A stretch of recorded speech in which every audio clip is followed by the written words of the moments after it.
One day after calling mega Republicans a threat to the country, President Biden says something different about Trump supporters. NTD's Iris Tao has more on the fallout from his primetime speech. Asked if he considers all Trump supporters a threat to the nation, President Biden said this on Friday. I don't consider any Trump supporter to be a threat to the country. I do think anyone who calls for the use of violence, refuses to acknowledge when an election has been won, that is a threat to democracy. That comes less than a day after Biden attacked what he calls MAGA Republicans in a primetime speech on Thursday. The Republican Party today is dominated, driven, and intimidated by Donald Trump and the MAGA Republicans.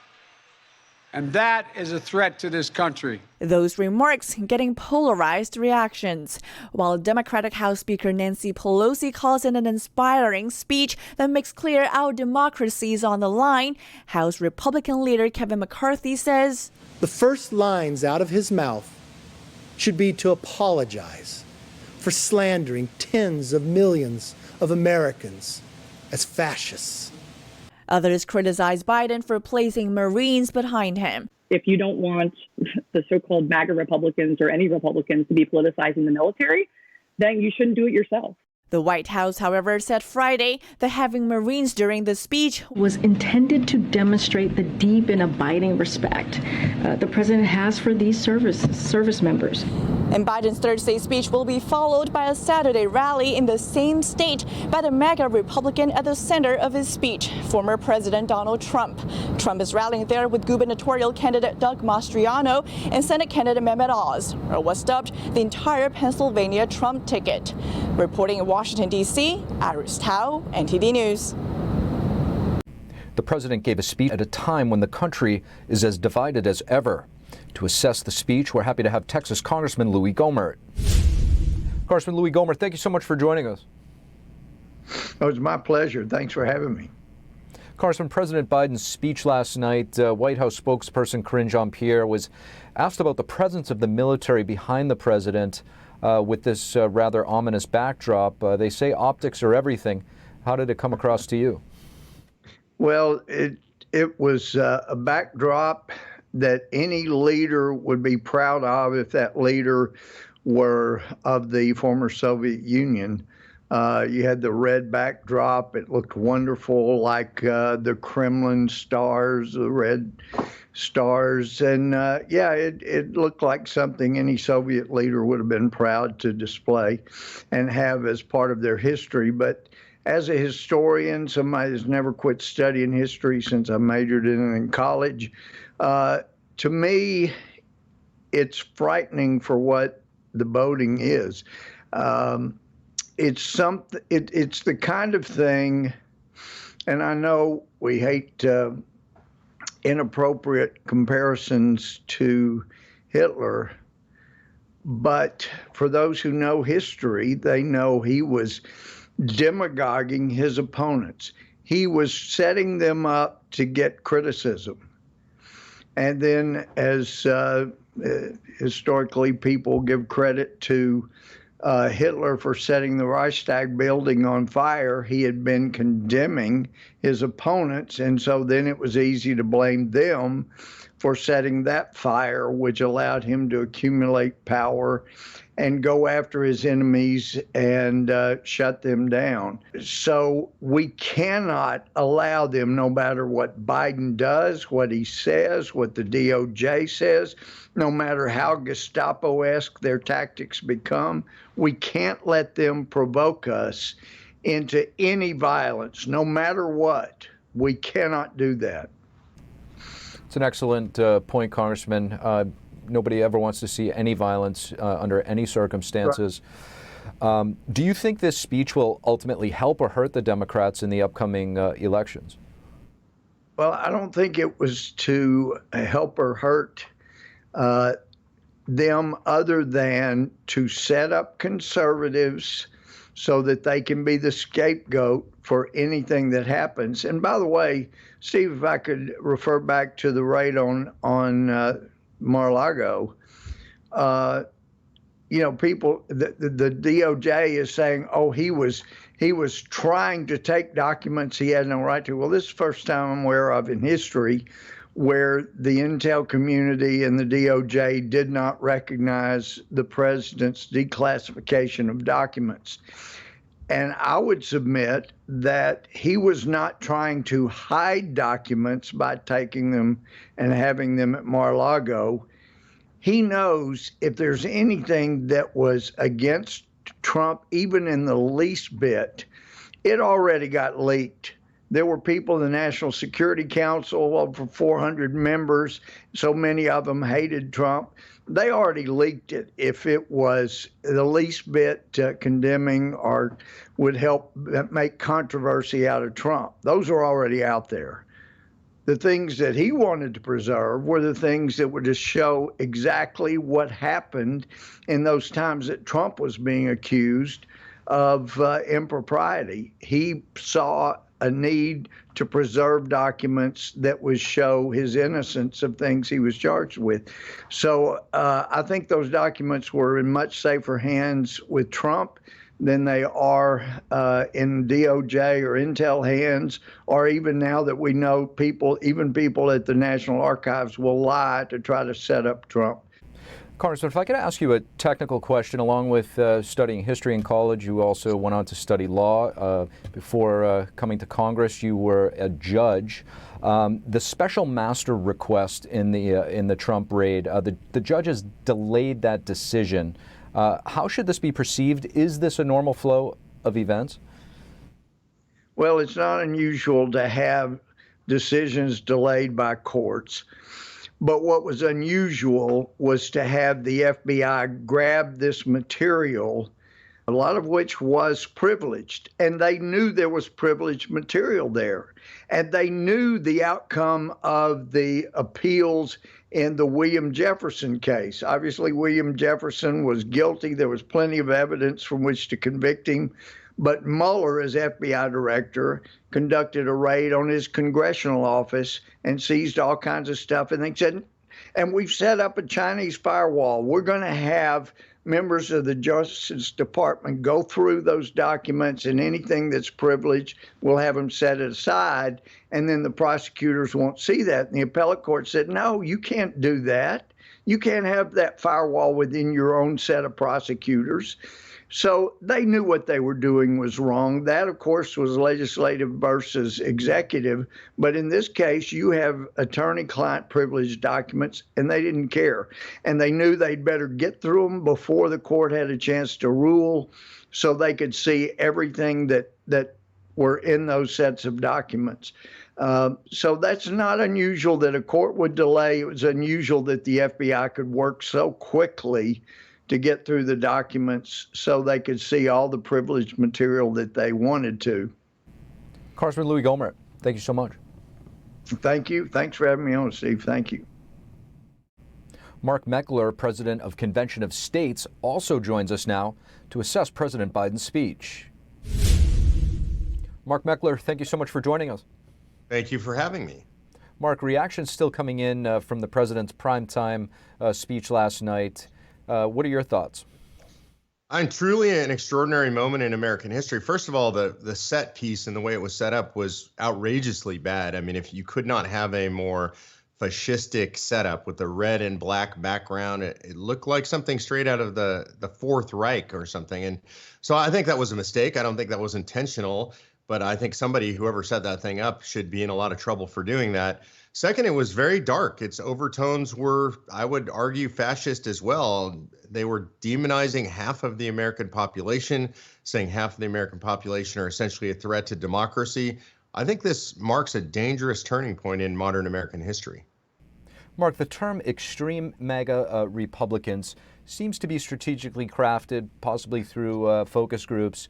It casts a very dark shadow over a large segment of the population, over 75 million that voted for the former president. What do you think they're referring to as extreme that MAGA Republicans are in favor of? Yeah, I don't think they're referring to anything in particular, although clearly abortion and gay marriage came up. Those don't seem to me to be Trump issues or MAGA issues, really.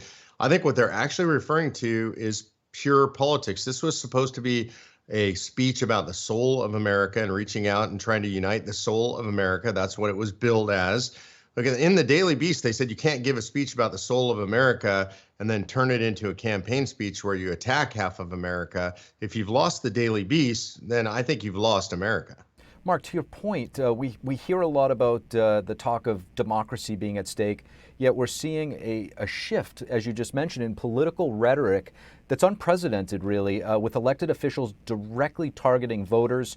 New York Governor Kathy Hochul, the president last night. This is uncharted territory. It is uncharted territory. I can tell you in my adult lifetime, I don't recall ever Republican candidates demonizing half of the population like this, telling voters of the other party to leave their state or that they don't want their vote. There's always been outreach across the aisle to other voters to say, hey, you should come join me and my view for uniting America. So this is a time now where these politicians, Kathy Hochul, Joe Biden, and others are saying half of America is out of bounds. We're not interested in your vote, and we think you should be purged from the political system. Mark Meckler, thank you so much for joining us. Thank you for having me.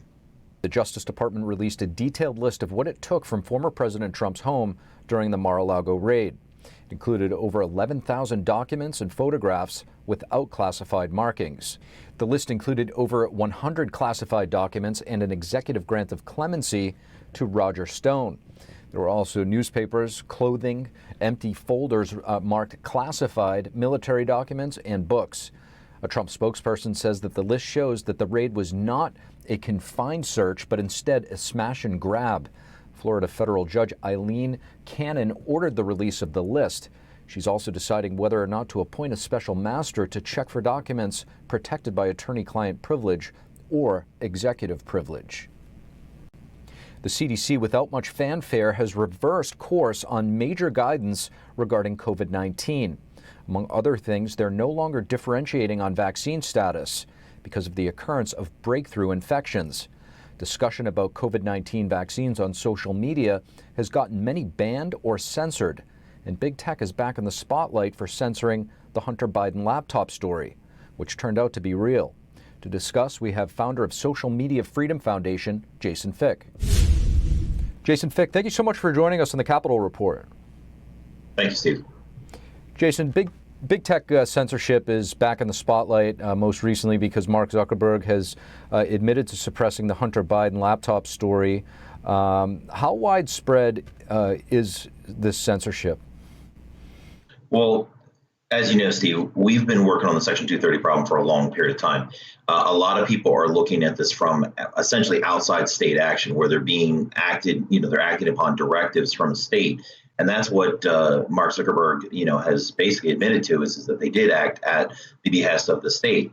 What we've been working on is actually the internal, act, what would be Title 47 U.S. Code Section 230.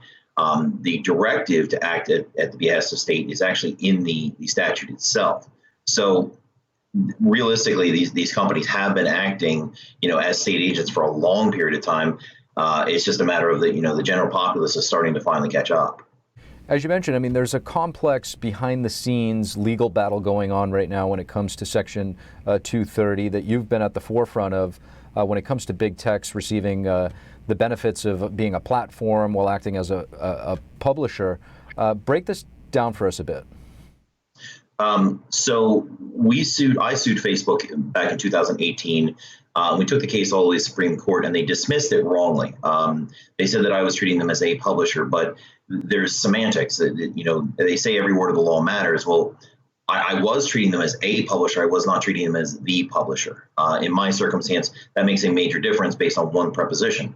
So we sued. We went through, didn't get anywhere with it. But then another case, Enigma versus Malwarebytes, proved we were correct in the first place. So we're back in the courts right now and hoping we have an oral argument date set for October 17th in the Ninth Circuit Court right now. And we're looking at the Good Samaritan general provision. But because the United States never gave me a day in court, never won, and this law is an administrative law that delegates regulatory authority, which is very similar to the West Virginia versus EPA case, Section 230 actually prevents due process.